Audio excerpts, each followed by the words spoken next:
This is Dan Schneider. On this Dan Schneider video interview, the subject is philosopher Martin Heidegger.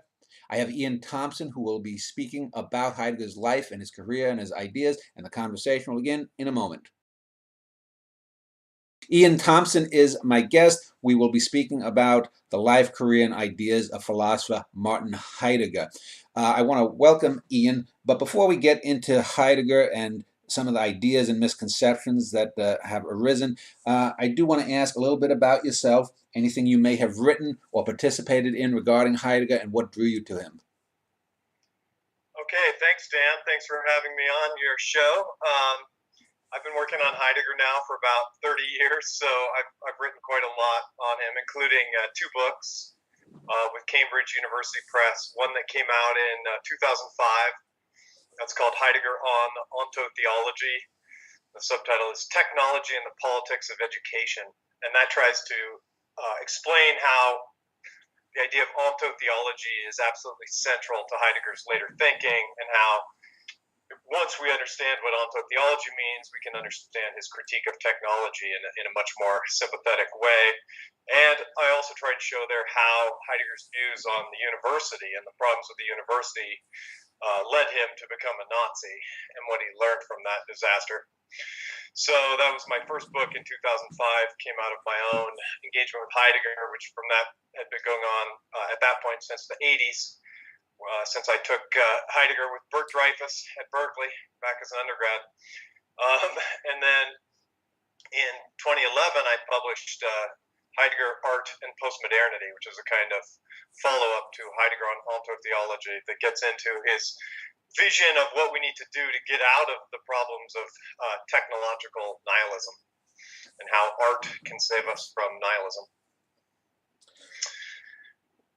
So those are my main two books. I've also got about 60 articles, encyclopedia pieces, that kind of thing. Well, as I told you before we started, I want to talk a bit about some of the Heideggerian legendary, if you will, and conceptions and misconceptions.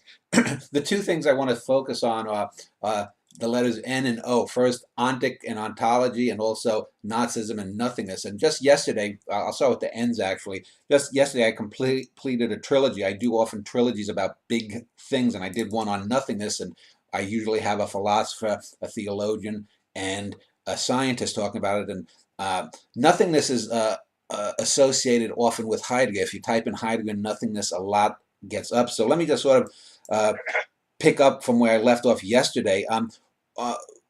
What contributions did Heidegger make to the idea of nothingness as a concept? That's great. Yeah, good question, Dan. So I've actually got a piece coming out on the nothing in a Heidegger compendium that's being edited by a scholar at Oxford named Mark Rathall, where I try and explain it. And one of my claims there is that Heidegger's one of his most infamous sentences is "the nothing nuts," das Nichtet, which Nichtet doesn't sound any better in German than it does in English. So some people translate that "the nothing annihilates," but that actually makes it sound more ordinary than it does in German. So it's the nothing nuts. For Heidegger, that means the nothing is not just pure non-being. The nothing does something. It actively affects us. We can feel it. So his first descriptions of it were he mentions it being a time when he's talking about the experience of radical angst. That's in 1927. And then 2 years later, in 1929, he writes it's his inaugural lecture on what is metaphysics. And there he discusses the nothing in detail. And Carnap, the very famous logical positivist, was at that lecture, initially loved Heidegger, thought he was one of these people who was bringing philosophy back down to earth and focusing on concrete issues. And at that point, he started to think Heidegger was a figure for whom a lack of logic had led him to make meaningless claims. He cites as an example of a pseudo-statement. So Carnap cites the nothing nuts as the prime example of a pseudo-statement. A pseudo-statement is a false statement. Not that it's not true, not false in that sense, but like a statement that isn't really a statement. So it has the syntactical structure of a statement, but it doesn't mean anything. So it became a kind of a parting of the ways, as Michael Friedman calls it in the title of his book, that split philosophy into analytic and continental philosophy, the two dominant branches in the English-speaking world today. So that sentence, the nothing nuts, is kind of a incredibly important sentence in the history of 20th century philosophy that's done. It's like a rock in the river that led the river to split into two. And there's now in the contemporary world two traditions that are slowly starting to come back together, but they're still often fighting with each other. I'm sort of in between these two traditions, and so feel the fight myself. For Heidegger, the nothing is basically the not yet on its way to becoming a thing. So it's best to think of the nothing as the not a thing. So think of like the texture on the wall that you don't have a name for. That's if you're, or a feeling that you're feeling that you can't quite put into words. These are examples of the nothing of the nothing. That is the not yet making itself felt, calling for you to try and give it a conceptual name that would clarify it and bring it into the light of intelligibility. Well, I mentioned I wanted to talk about the Nazi Association too, and we'll talk more specifically grounded about some of the details when we go a little bit later into the biography. But it seems to me that when people think of Heidegger, especially in the last 100 or so years, 150 years, Germans have been sort of tarred and feathered with this idea that they have this relentless warrior need to conquer, whether it's the Franco-Prussian War, World Wars I, and then especially World War II. People go back and they'll think of Nietzsche as a proto-Nazi, Heidegger as a Nazi, the dark German soul, Richard Wagner and the Ride of the Valkyries. These are all things that people, when a name like Heidegger or Nietzsche even comes, bang, these things get associated and they are imprinted in the mind. Number one, do you think that there is... Go ahead. I said, kill the rabbit. Yeah. Sorry, that's the American association with the Flight of the Valkyries.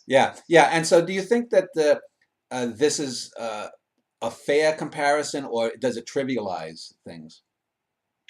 Well, it trivializes, but there's a grain of truth to it. Otherwise, it's a politically incorrect thing to say that there's often a grain of truth behind the stereotype.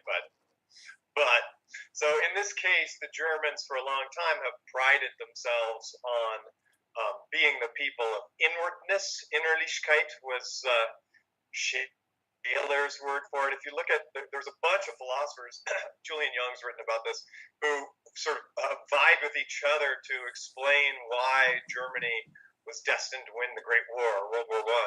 Yeah. And they were all pro-war, including Husserl, who we now think of as a kind of a left-wing phenomenologist, but later, because of his later writings. But early on, they were all arguing that the World War was a war between the different races or the different peoples, if they didn't think of it in biological terms. And it was a question of which peoples were destined to rule the earth, which ones were the greatest. And the Germans thought they were the people of poets and thinkers. That's Schiller's, whose phrase is that? Some German poet who coined that. And as the people of intense inner experience, they were the smartest, basically the most spiritual. It's the same word in German, geistig. So as the most spiritual, smartest, most intense inner-lived peoples, they deserve to be the ones in charge.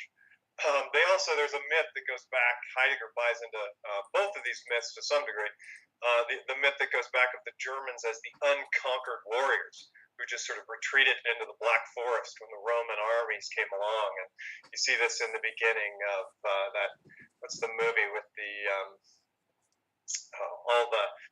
it starts with all the Roman conquerors coming into Germany and the German barbarians pouring out of the forests and attacking them in a kind of guerrilla warfare style. It's the same guy did Mad Max. What's it called? Gladiator, I think. Yeah. The beginning of that movie, and that vision of the Germans as these warrior peoples who had spilled blood trying to protect the German homeland. That's part of the mythology that Hitler appealed to when he was talking about the homeland, the Heimat, the blood and soil ideology is the idea that wherever the Germans had spilled their blood as they retreated, trying to stay unconquered, was truly their land, and they deserved to have it back. So, and the connection to Nietzsche is real. You often hear people saying that it's a myth that Nietzsche was connected to Nazism. I'd say it's a myth that it's a myth that Nietzsche is connected to Nazism. It's a complicated story, but a colleague of mine, Kevin Hill, has just brought out a new version of The Will to Power, this very controversial work that was published against Nietzsche's wishes after his madness set in, after his death, in fact, and was an incredibly influential work on the Nazis. So, and there's problems with that work, but Nietzsche wrote it. He didn't want to publish it, but it got published, and those ideas and the kind of eugenic vision that he had for the future of philosophy and the future of the world became influential. The Nazis simplified it and made it even more horrifying, but not that much more horrifying. There's very horrifying passages in The Will to Power that read like a direct blueprint for some of the Holocaust.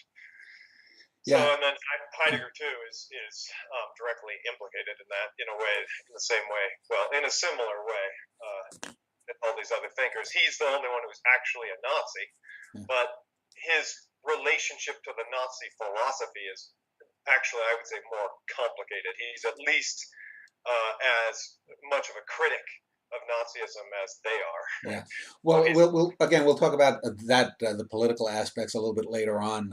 And it seemed to me, as far as I know, he was a late comer. He didn't become a Nazi officially, I guess, until they got power. But we'll talk about that a bit later. I was just reminded of when you were talking about the Germans retreating from the Roman Empire. It reminded me of how similar the German philosophy of their idea of selfness, the Germanic Teutonic self, was to the Japanese, who had the divine winds destroy the oncoming hordes of the Mongols across the Sea of Japan, and that this gave them, 500, 600, 700 years of this sense of the people. But that's something for a political show. But let me then, I said about the O's, and I wanted to talk about the ideas of the ontic versus the ontological. And can I just something on that point? Because someone's actually written a book arguing that the Kyoto school, which is sort of the school of Zen philosophy that took shape in Kyoto, was deeply implicated in a kind of World War II apologistics in a way quite reminiscent of Heidegger. And in fact, there's a deep and important connection between Heidegger and Japanese philosophy. He had students from Japan taking his classes from the 20s on, and was a very influential thinker in 20th century Japan. I think outside of Germany, Japan buys more copies of Heidegger's work in German than any other country. Yeah. Well, as I mentioned, I want to just briefly talk about the ontic versus the ontological. And I want to just open it up by saying that there was this movie in the mid-90s called Smoke with Harvey Keitel, and Harvey Keitel plays a cigar shop owner in Brooklyn, and he has a passage where he's talking with a customer there, and he basically says, the customer says, people think you have to go to the top of Mount Everest to experience something deep and whatnot, but if you were to really experience your moment fully in this cigar shop in Brooklyn, there would be no real difference. And I've often thought that the difference that's positive between the ontic, or the everyday, for lack of a better term, and the ontological, this deeper sense of being, is a false dichotomy. What was Heidegger's take on that, and do you agree with it? Yeah, I agree with you, and Harvey Keitel. It's interesting. What is it about climbing to the top of the mountain that makes you more receptive to wisdom than walking into a cigar shop? I think a cigar shop's kind of not a bad place to do that sort of thing because of the aroma and everything, getting you out of your everyday state of mind. So it's a myth in Heidegger's studies that sadly a lot of Heidegger's scholars and students still buy into, that there's a thing called the ontological dichotomy. Mm-hmm. The ontic and a dichotomy is two concepts that share no intersection. Yeah. So things that don't overlap. So for Heidegger, the ontic just means entities, cups, tables, cigars. The ontological is the meaning or sense of those entities. So how they show up and become significant to us Dasein, or us world disclosive human beings. So there's the mere thing and then its significance. That's the distinction between the ontic and the ontological, basically. And the idea that those two could be completely pulled apart doesn't make any sense, because our only way to get to the meaning of things is through those things, right? Yeah. And if there was no bridge from entities to their meaning, then phenomenology would be impossible. What Heidegger's trying to do as a phenomenologist is show us how to get from everyday things to their meaning. And not just Carnap, Marcuse, a lot of thinkers recognized Being and Time as a work that was bringing philosophy back from the airy heights of speculation to the existential, concrete, everyday.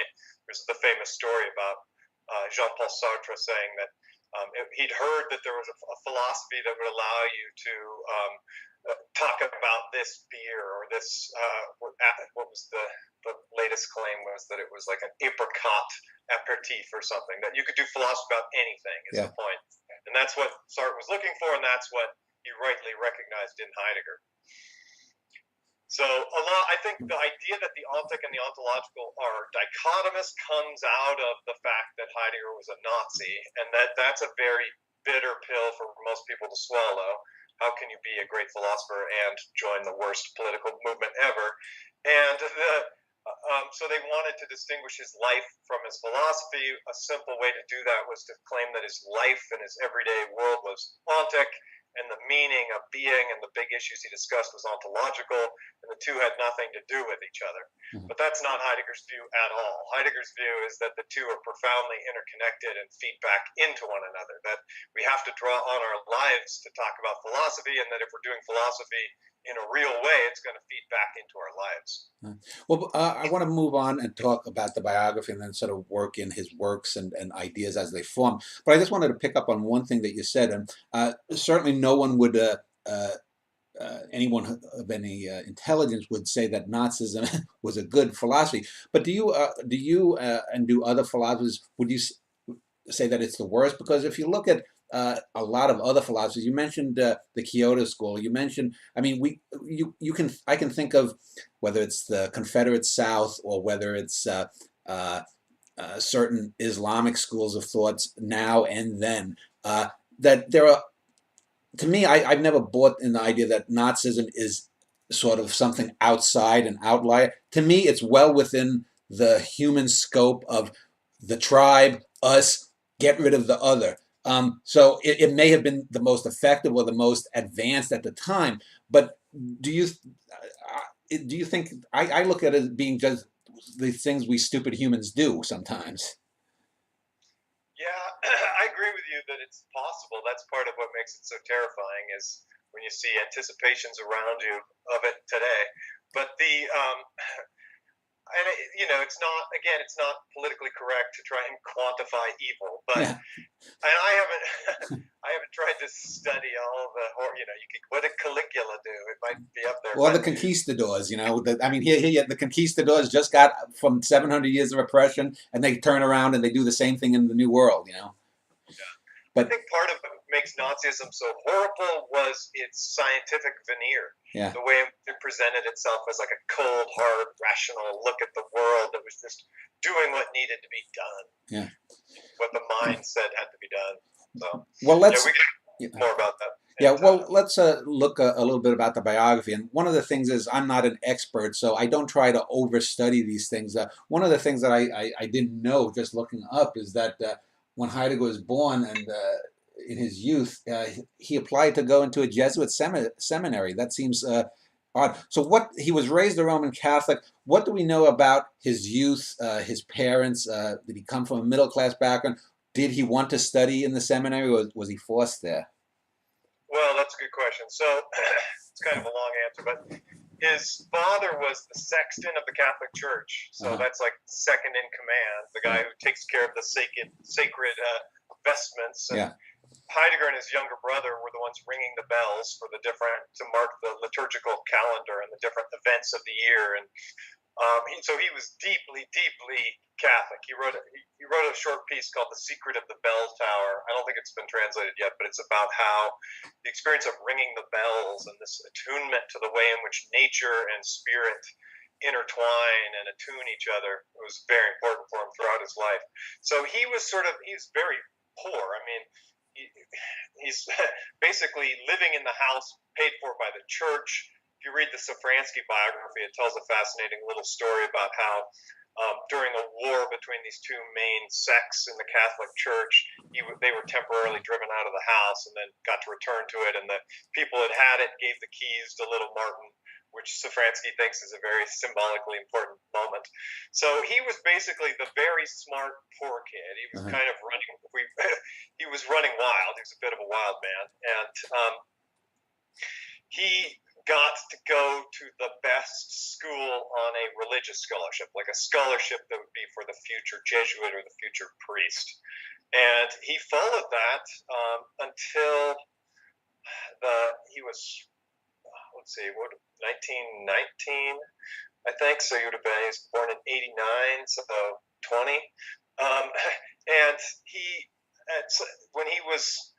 basically wanted to be a Catholic philosopher, and he kept trying to get a job. He couldn't get one. His best friend, who he was sort of helping study, got the only job.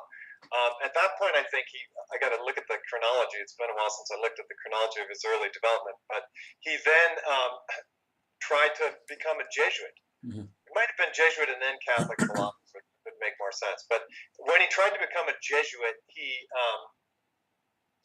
went all the way through there's like a week novitiate period where you spend a week living like a Jesuit and, eating, doing the silence, everything, all the prayers. And the way it's usually presented in the biographical literature is that he had suffered from heart problems that disqualified him from a career as a Jesuit. I think it's pretty clear that what happened was he had a psychosomatic heart attack, a kind of panic attack, when he realized that he was signing up to give away the rest of his life to defend the Catholic Church with his rather humongous brain, and didn't want to do that. He was also going to give up sex, which we know now was a very important part of his life, and he wasn't ready to do that. So he had a kind of complete collapse, nervous breakdown. And I think that it's very interesting. Philosopher who's one of his most famous ideas is authentic resolve, resoluteness, was a person who would suffer from complete identity crisis, anxiety attack breakdowns.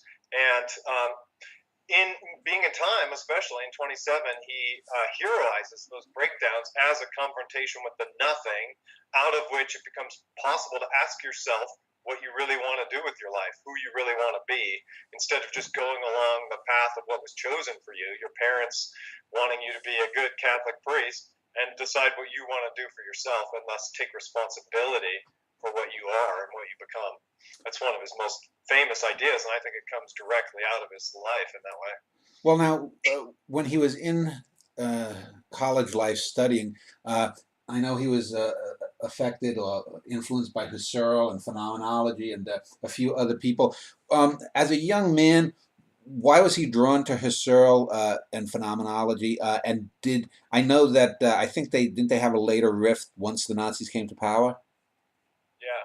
So Husserl was his mentor, excuse me, in the sense that Heidegger was drawn to phenomenology. I think if you look at the landscape of German philosophy at the time when Heidegger was a student, it was dominated by what's called neo-Kantianism, which is basically just different schools of Kantianism. And there was a movement back to Kant. So people wanted to get, they were sort of tired of all the creative ways in which people had tried to build on Kant. Think of Fichte and Schelling and all these guys, German idealists. And they want to get back to Kant himself. And if you look at Husserl, phenomenology looks like a kind of renegade form of neo-Kantianism that presents itself as anti-Kantian. So instead of back to Kant, it was about getting back to the things themselves. So in that sense, it's interestingly reminiscent of the strife today between continental and analytic philosophy. Continental philosophers are almost always doing philosophy hermeneutically or interpretively by studying other philosophers and then using their works to creatively develop the ideas in those works further. Analytic philosophers will often just take the ideas straight and not bother mentioning other thinkers. So, in a way, phenomenology was this: let's not go back to Kant. Forget Kant for a minute. What do we think? Let's study the issues themselves and see what we can learn from them. So, it did have this kind of hard-nosed, it's what Carnap called Sachlichkeit, this hard-nosed desire. It's zu den Sachen selbst, to the things themselves. This idea that we should take our guidance from the way reality shows itself to us rather than trying to impose our own ideas on it. And I think there was something deep about that, not just a return from metaphysical speculation, but also this idea that we shouldn't be imposing our ideas on the world if we want to learn about it. We should be open to what the world can teach us. That's that kind of epistemic or phenomenological humility, I think, is very important to Heidegger throughout his life.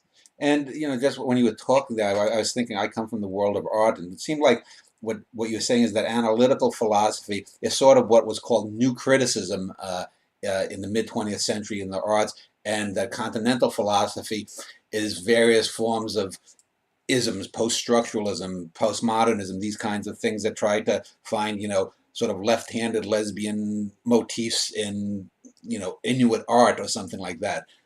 Well, if you know what you're trying to find ahead of time, then you're not doing it right. So, what I argue is the central distinction in later Heidegger is between imposing and disclosing. So if you've got ideas ahead of time, you're just trying to impose them on the text. You just want to read the text for what it teaches you about class struggle or gender studies or something, then you're not open to what the text is showing you in its fullness. Now, it's quite likely that almost every text says interesting things about those issues, and those are things we should attend to if we really want to do justice to the polysemy or the multiple meaningness of poetic texts. But we shouldn't try and reduce them down to that. Yeah. So he spent some years then working his way up the academic ladder, so to speak. Being in Time comes out, in the late 20s, 26, 27. What is the main thesis of that book, since it's one of his more famous works? And was that something that developed out of something else that he was in, or does it radically differ from things that came before? Explain the import and the basic gist of that. Well, it connects to the earlier question too, because Husserl was quite resistant to this very Catholic young guy who he saw as just a Catholic philosopher, and so wasn't very interested in taking him on board. But there's a letter where Husserl writes to one of his friends about bragging that the Catholics become under his tutelage, under Husserl's tutelage, his Catholic students become Protestants, and his Protestant students become atheists. This was something Husserl was proud of. And he saw it happening with Heidegger, in other words. And Heidegger probably cultivated this because he knew that's what Husserl wanted to see. And later, as you suggested, he did turn against Husserl. He thought there were deep problems in Husserl's view. Basically, Husserl was too much of a Cartesian for Heidegger. And this gets to it's hard to say what the central claim of Being in Time is. It's a fascinating book. It is his most famous book by a mile. And the interesting thing is that the thesis of the book is that he's going to disclose or show us again a new fundamental ontology, or he's going to teach us what the meaning of being in general is. That is, not just what it means to be a chair or a table or a historical entity or a star, but what it means to be anything at all, what being is, or what isness is. Yeah. And that's the goal of Being in Time. It's an incredibly ambitious goal. Heidegger thinks it's the main question of philosophy it was asked in the beginning with Aristotle and others, Aristotle's metaphysics, and it's been forgotten. And he's going to help us remember it and answer the question. And he never does it. Being in Time is only half finished. He kept promising he was going to write the second half, answering the question, and he never did. And I argue that it's very important that he never did, because what he realized was that it's an impossible question. That if you could tell us what being is, or what isness is, once and for all, then history would be able to come to an end. We'd be able to figure out what it means to be once and for all, and we'd be done. And the turn, or what's been typically called the turn between the early and the later Heidegger, the more traditional philosophical early Heidegger and the more poetic later Heidegger, centrally turns around this recognition that there is no one meaning of being that can be recovered from beneath history and just spread throughout the world, but instead being is something that, as far as we can tell, is inexhaustible in its multiple meanings. So Yeah. that's the central aim of being in time. But it became a well-known text in philosophy primarily through the work of my early teacher, Hubert Dreyfus, who showed that the first half of Being in Time was a profound critique of modern philosophy and its basic axioms. So in the first half of Being in Time, Heidegger basically undermines the subject-object dualism or dichotomy by showing that, in a kind of way in America we think of as pragmatic, by showing that most of the time humans relate to other things by using them as equipment, not by staring at them as objects.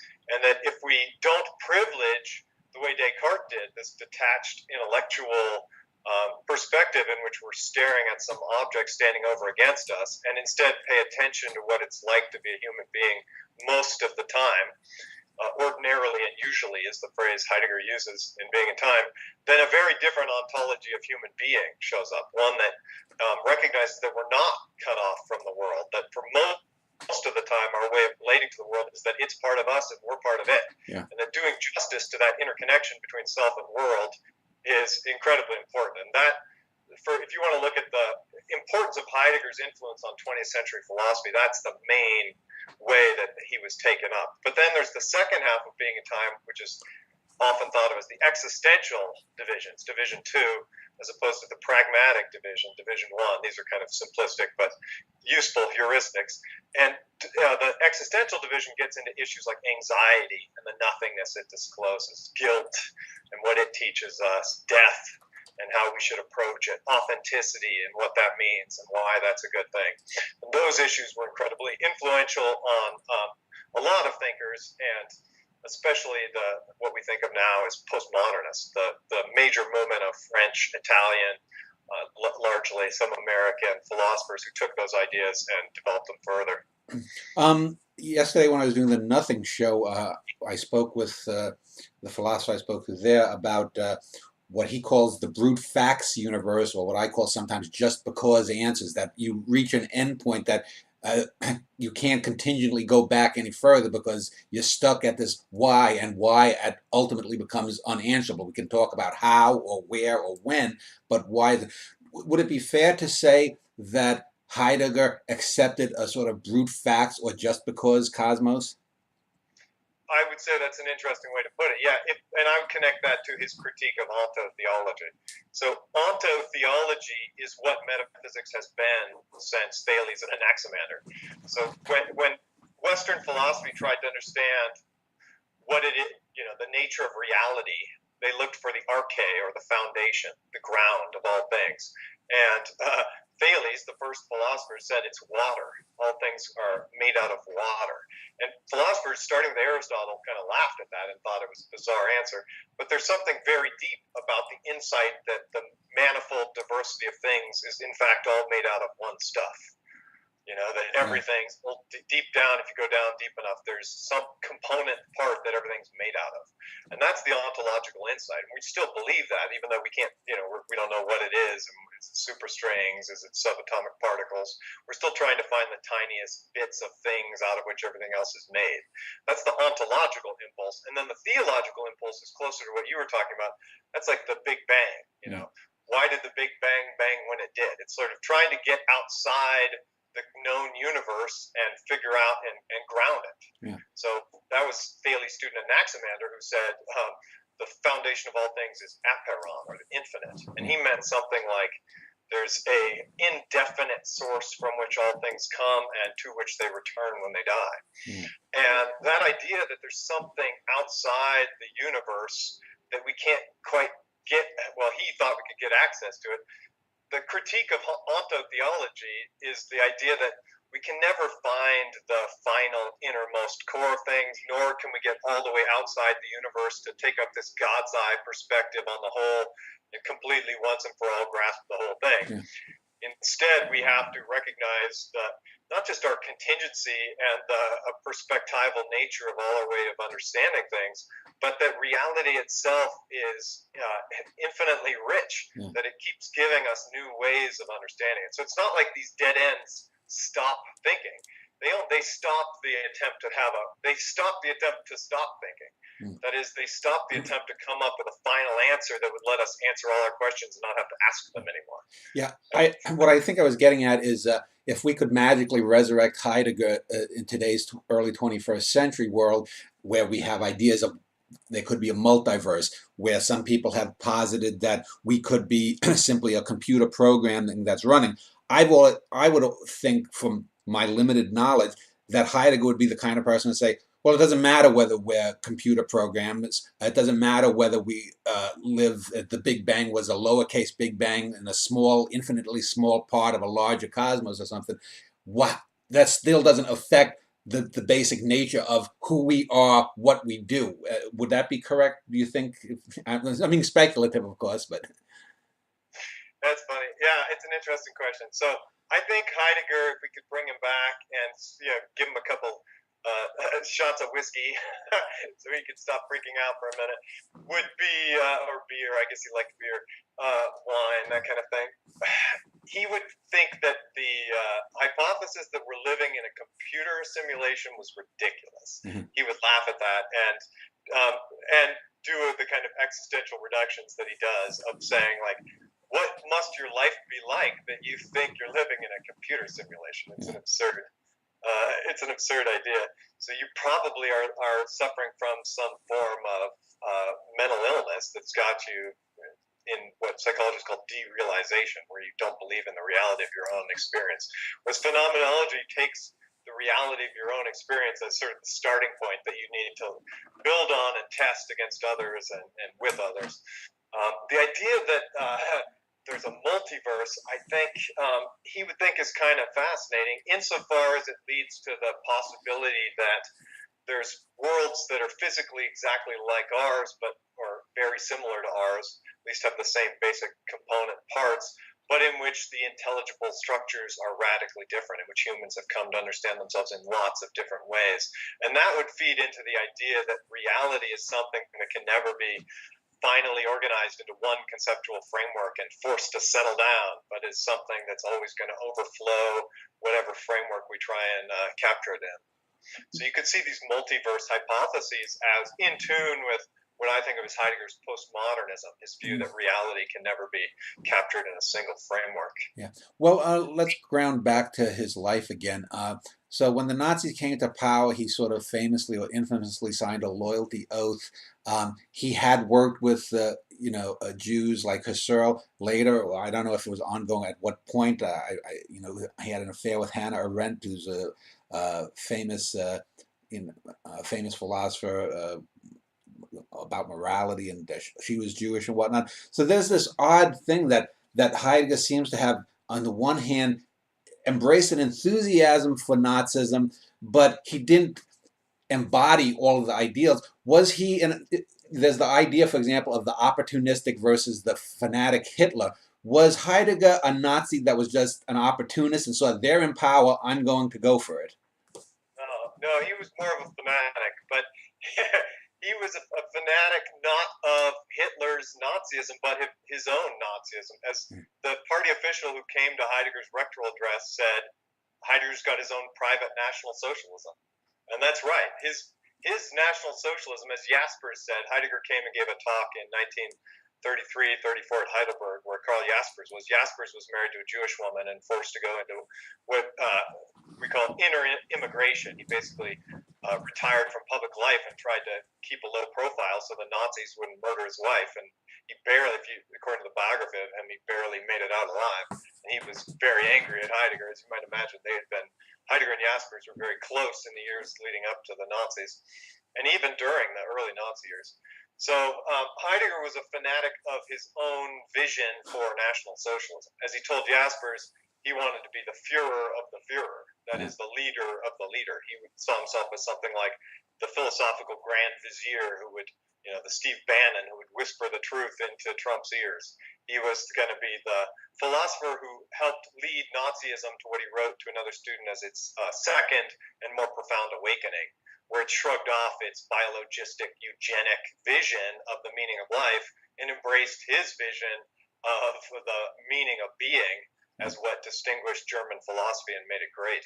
Would it be fair to say that Heidegger's views of Germanism or Teutonism were more along the lines of the Wagnerian, going back to nature, this Barbarossa leading the thing, rather than this, like you said, the eugenic Nazi 20th century model? He was more looking towards the Germans as this pure race that emerged from the Urals, the Aryan steppes or whatever. Well, it's complicated because there are aspects of that in Heidegger. He did believe that because he had this myth of the Germans as the unconquered warrior peoples who had retreated into the Black Forest instead of allowing the Romans to take them over, he had this idea that they kind of preserved the flame of Greece in a pure way. They'd never given in to the corruption that happened when Greek was translated into Latin. Heidegger has this view that when the Greek world, which the ontology of the Greek world is contained in its basic words, and when those words got translated into Latin by people like Cicero who didn't understand that ontology, that it was lost and transformed in a way that sort of set up some of the deeper problems of our contemporary world. So Heidegger did think that the Greeks that the Germans had this more direct access to the original meaning of the Greeks that he wanted to get back to in order to help inspire creative ways forward. But despite some of Heidegger's own anti-Semitic tendencies, he had a very anti-Semitic wife, and he bought into some of this, undoubtedly. Well, then how do we explain his affair with Hannah Arendt? Well, I don't think that's that hard to explain. There's just a lot of basic lust, I guess. There's a lot of racists who are very attracted to people of another race. So what's Freud call that? Reaction formation? I think the idea of a reaction formation is actually very deep for explaining pathological hatreds. So the homophobe, psychologists at the University of Georgia showed that homophobia correlates with homoerotic inclinations. So the more homophobic you are, the more it's likely that you're repressing your own inner homosexuality. We see that with all the homophobic preachers who get caught soliciting gay sex in the bathroom. So it's actually not much of a. But I wouldn't go that way to defend him. I would go and look at his works and show that even he made public interventions that I've written about in a piece that's in the Heidegger Jahrbuch. It's in English, but it's on Heidegger's Black Notebooks, showing that if you look at what he's actually writing and saying at the time, he's directly against this vision, which he sees coming out of Nietzsche, as it does out of the Will to Power notebooks or books as they were published, that the meaning of being German is to use Darwin, use his insights, and take control of them. No longer let evolutionary forces operate on us blindly, but seize them, and as Nietzsche says, reshape humanity the way an artist shapes clay. Your phrase just there reminded me, because I did a show a year and a half or so ago about Oswald Spengler. Would it be fair to say that Heidegger had a good deal in common with the Spenglerian view of history?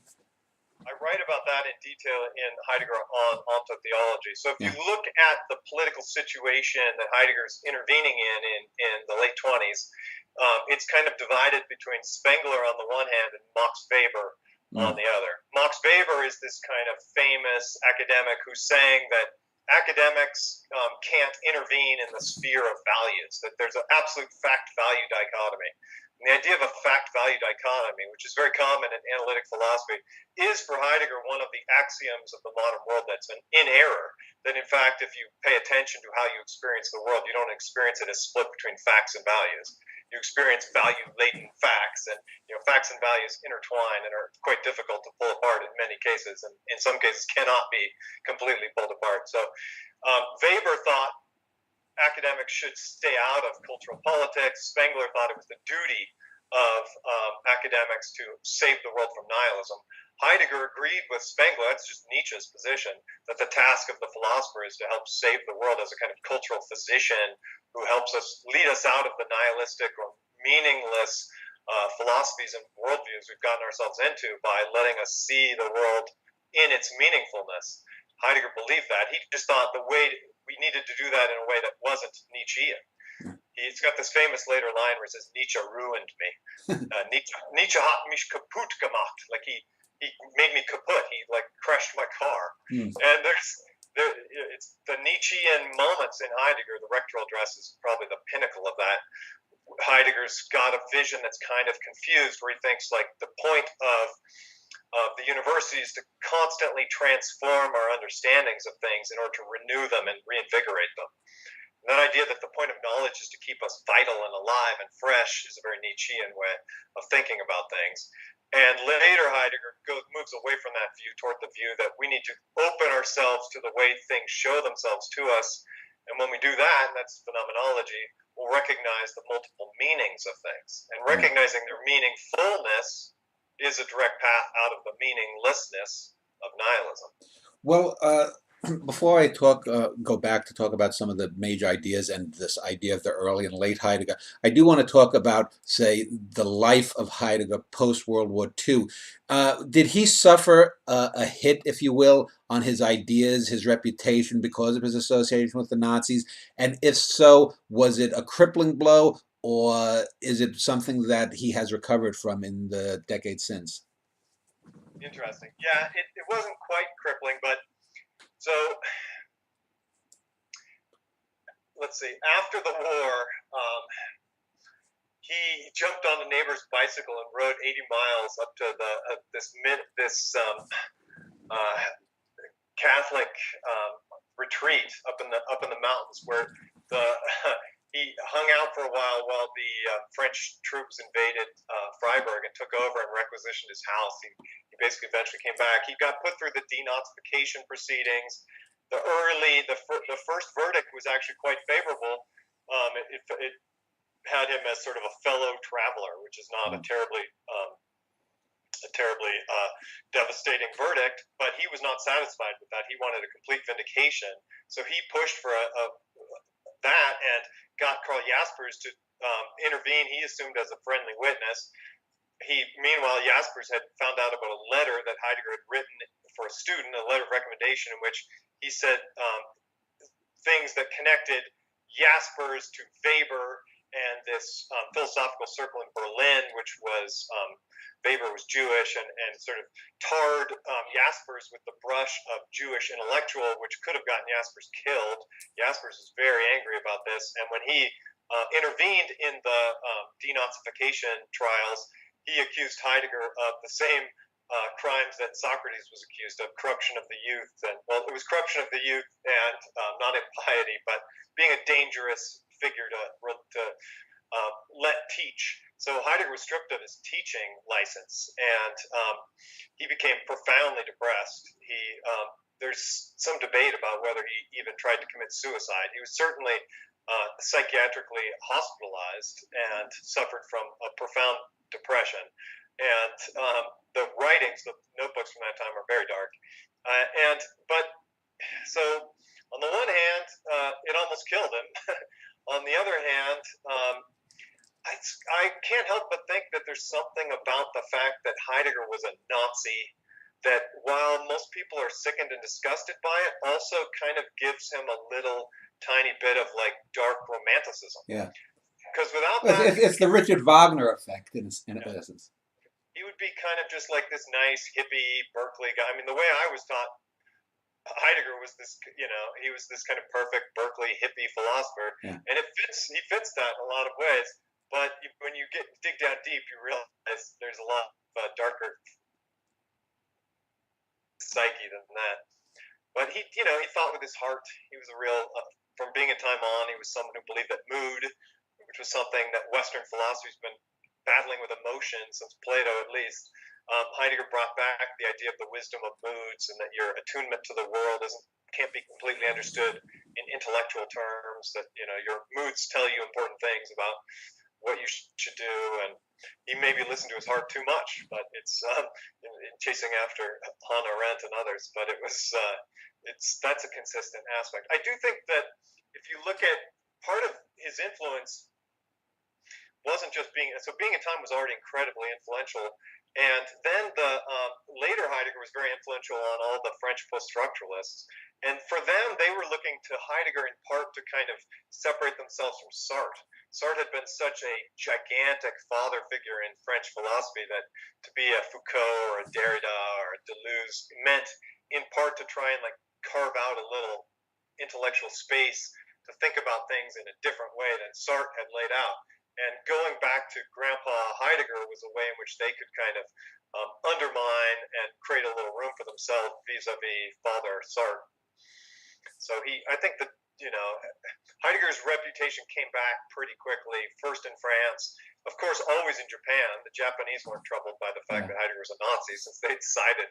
But I shouldn't generalize quite that badly. But it's, it was much less of an issue for the allies of the Nazis than for those who had lost millions of lives fighting against them. It was Heidegger was a much tougher sell in America, in England, where, millions of people had died fighting the Nazis. Well, I want to, of course, we could go on for hours on this, but I don't. This is sort of a show that's got sort of an entree for things. So I do want to sort of wrap things up and talk a little bit, though, about some of the influences on him and things he influenced. But I do want to bring up one aspect that I don't know if it's relevant. And would you say that in some ways Heidegger was a fatalist, or do you think that if not a personal, a fatalist on the individual sense, a cultural fatalist?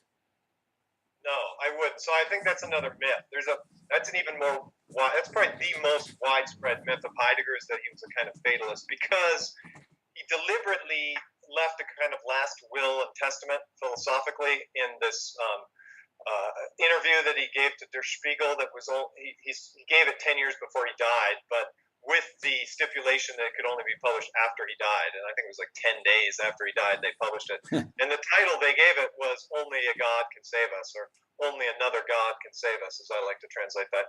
You can hear it either way in the German. And people think that was a expression of fatalistic despair, that Heidegger was saying, it's hopeless, only God can save us. But that's not what it means. If you understand his philosophy, the other God that he thinks can save us is a new understanding of the meaning of being, that recognizes being not as something that could be once and for all finally grasped and understood, but rather recognizes it as inexhaustible, as something that can never be finally forced into the shackles of a particular conceptual framework. And that other God, that postmodern understanding of being, is what Heidegger thinks can save us. So he's not a fatalist, though he uses words like fate in Being and Time. But fate there is something like living up to your potential. And it's you can miss your fate. You can it's the way we sometimes use destiny, and you could translate, it's kind of arbitrary whether you translate Schicksal, fate, destiny. So it's something like living up to your gifts, what you've been given. And Heidegger believes that most people don't do that. He's got that kind of Anaximandrian view. So he's kind of down on humanity, but he's down on humanity for failing to live up to what they're capable of. And there are points, Heidegger's an elitist who thinks that part of the problem of the world as he saw it was democratization, this world in which everybody thinks they know everything. So he was never a fan of democracy, and this is, from my perspective, one of his flaws. And part of what attracted him to Nazism was he saw it as a possible third option between capitalism and communism, neither of which he liked. Well, we've talked a bit about Husserl and some of his classical influences. I do want to mention a few things that people sometimes associate too strongly possibly with Heidegger and not at all. The first is his relationship and ideas about Soren Kierkegaard. I know that a lot of people see him in some kind of ways as coming out of a strain of Kierkegaardianism. What do you take as his relationship, pro or con, there? That's right. Yeah, no, Kierkegaard's an incredibly influential figure. Heidegger is an Aristotelian on some very deep level. His basic way of thinking about a lot of things is Aristotelian. He was working on Aristotle through the early 20s. And, there's a lot of Kant in Being and Time too, but I would say main influence is Aristotle, Kant, and then for the existential second division, it's Kierkegaard and Christian mysticism. Heidegger is a kind of secularizer of Christian ideas. He's taking ideas that were preserved in the Christian tradition and showing how they have important insights that you don't have to be committed to some metaphysical other world in order to see the importance of. So death, anxiety, becoming yourself, individuality. These are Kierkegaardian ideas that Heidegger appropriates and transforms by secularizing, I would say.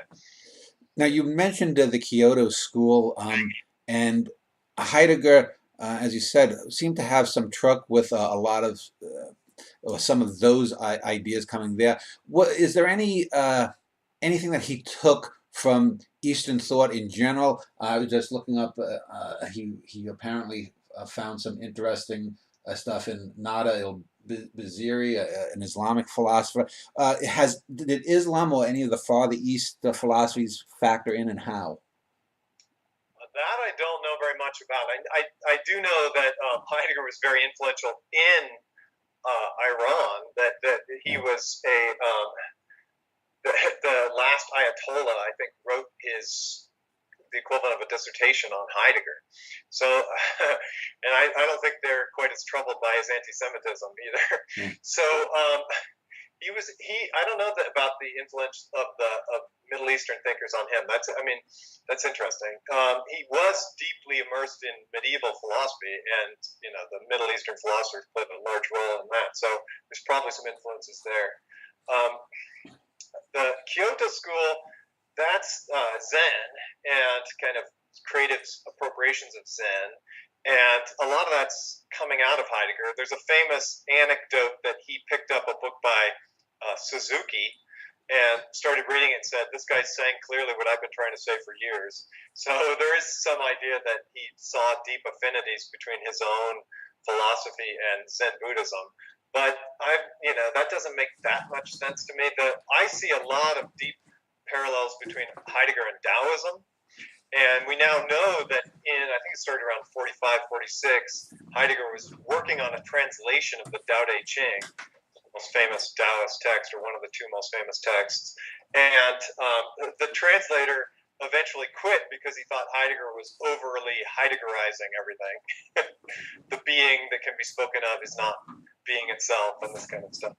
But the idea of the way and getting in tune with the way, getting out of the way, there's a lot of this in later Heidegger. So clearly, it seems clear to me that Taoism played a large role.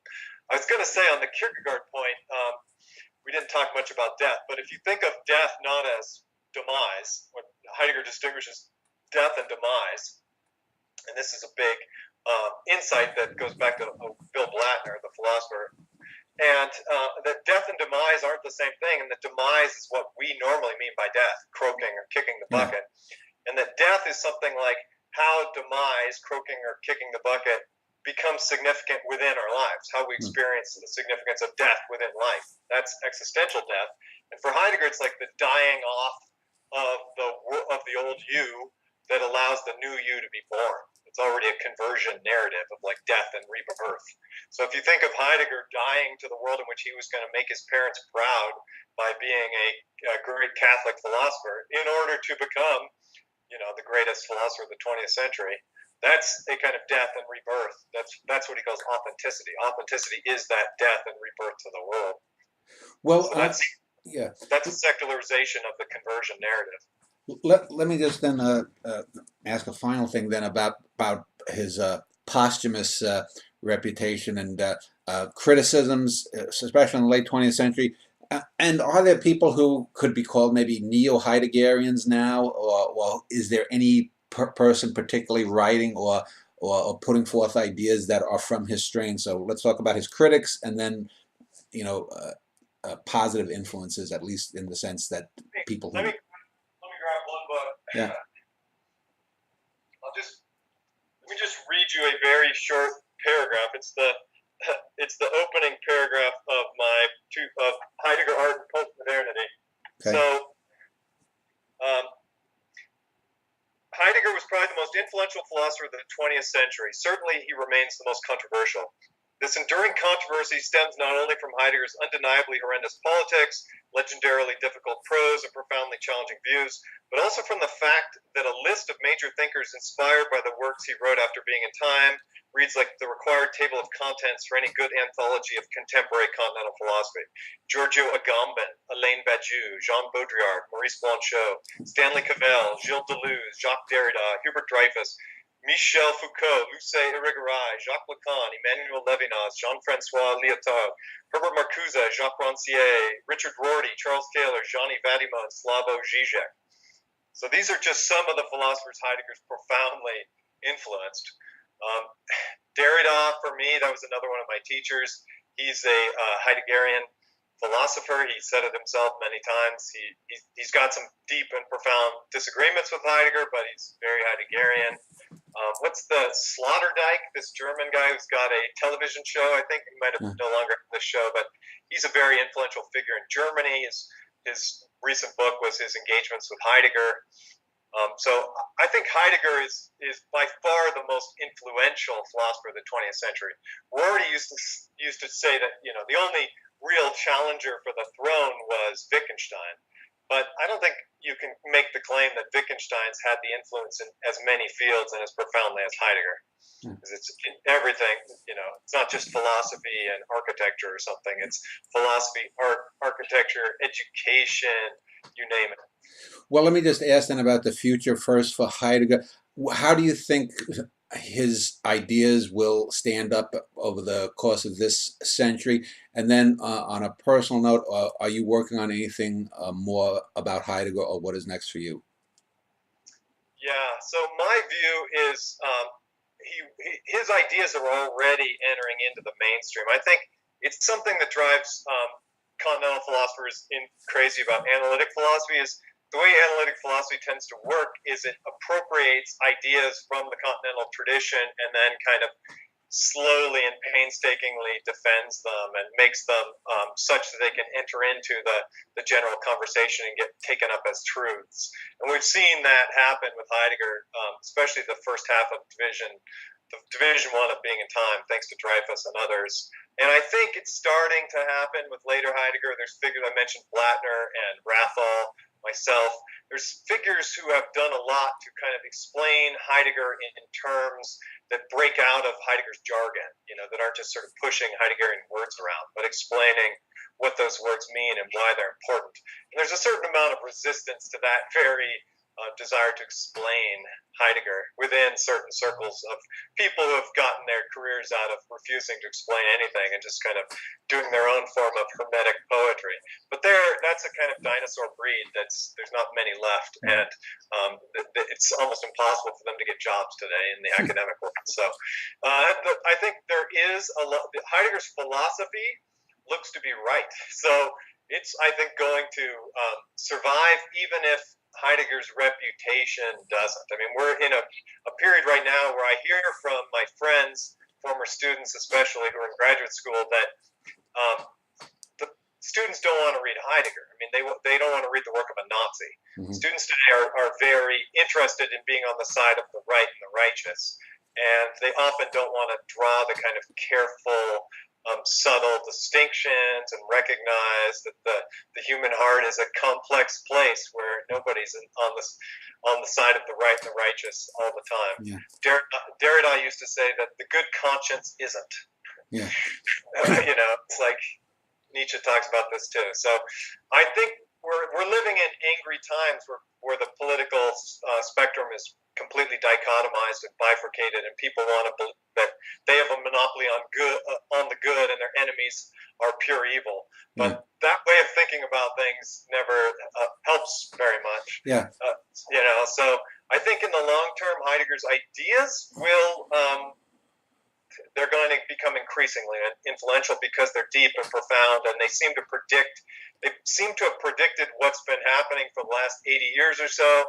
So, that's part of the reason he continues to be so influential is they're so prescient. Yeah. I talk about this in my books. So in terms of what someone might read, I mean, this book is, the Heidegger Art Postmodernity book, is probably a little more accessible to the general audience. It comes out of teaching my first book, and so realizing that, what convinces the scholars by going through the text and pulling out all the passages that show that Heidegger really says what I'm saying he says, that's one thing, and then clearly explaining and teaching the ideas is something else. So the second book comes out of my own teaching, and I think it's clearer in that sense. And I'm working on a lot of things, but the main one I've been working on for over 10 years is a biography of Heidegger that's going to try and explain deep connections between his life and his thinking. For a long time, people have tried to separate the two, and they another big myth of Heidegger is that he was anti-biography. That's a myth that Hannah Arendt herself promulgated in her contribution for his 80th birthday. But it's a mistake she made about his work, I think, motivated or not. And in fact, if you look at Heidegger, for the most part, he is a person who believes that philosophy has to be relevant to your life. It's the ancient view that philosophy is love of wisdom. Wisdom is practical knowledge that guides your life. So how could you love the knowledge that guides your life if you're not trying to guide your life by it? Yeah. So to be a philosopher in the true sense is to live your philosophy. And that's something some analytic philosophers, at least in the last century, tried to move away from and have philosophy be more like a science. And they saw the idea that philosophy should influence your life as too religious. But that's where Heidegger's coming from. And I think that idea that philosophy is a way of life, and it makes it all the more problematic when your life becomes problematic. But hey, that's the nature of the life we all live. Yeah. Let me just close by using a metaphor or to politics. I sometimes argue with people about contemporary American politics, and some people have said that things have been screwed up since Ronald Reagan came to power, and I would agree in certain ways about that. But I don't think that we live in an age of Reagan or an age of Goldwaterian politics. I've said we live in the age of Nixon. Bill Clinton and Donald Trump are just variations on the self-aggrandizement of Nixon. And in a similar way, whether you like it or not, would it be fair to say that philosophically we are living in the age of Heidegger, good or bad? I like it. I thought you were going to say we're living in the age of Trump, and I was going to say we're definitely living in the age of Trump. Yeah. So because I think of Heidegger, but don't you think just politically, don't you think that Trump comes out of that Nixonian me, the craven, it's all about me, I mean, to me he's a Nixonian. I'd have to think about that, but the idea that I think of Heidegger as profoundly anti-Trump, in the sense that Trump is all about the quantification of quality. So instead of thinking about like meaningful experiences in your life as what make life worth living, he's trying to reduce the meaning of life to what can be quantified. Your bank account, how tall your building is, how high your wall is. And for Heidegger, this is technological thinking, this quantification of the qualitative. Heidegger has a famous line where he says, value thinking is radical killing.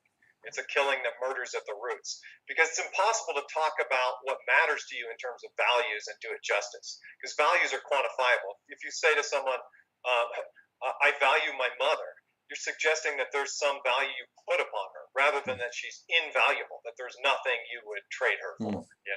So the idea that somehow you could quantify what matters to you, well, this is big in consequentialism, the most influential ethical political theory of our time. We've got the president who believes this. Capitalism, our form of economic organization, is organized around this. Heidegger sees, I think, Adam Smith, Darwinism, all these as going into Nietzsche's ontotheology, which he then sees as the foundation of our contemporary way of viewing the world. And he dedicates his life to helping us find a way beyond that by looking at art and poetry and seeing what truths they contain. Well, I will link to Iain Thomson's personal and university webpage below this video. Anyone can follow up or contact him there if they're interested. And so I want to thank you for spending an hour more speaking about Martin Heidegger. Thanks, Dan. It's been fun.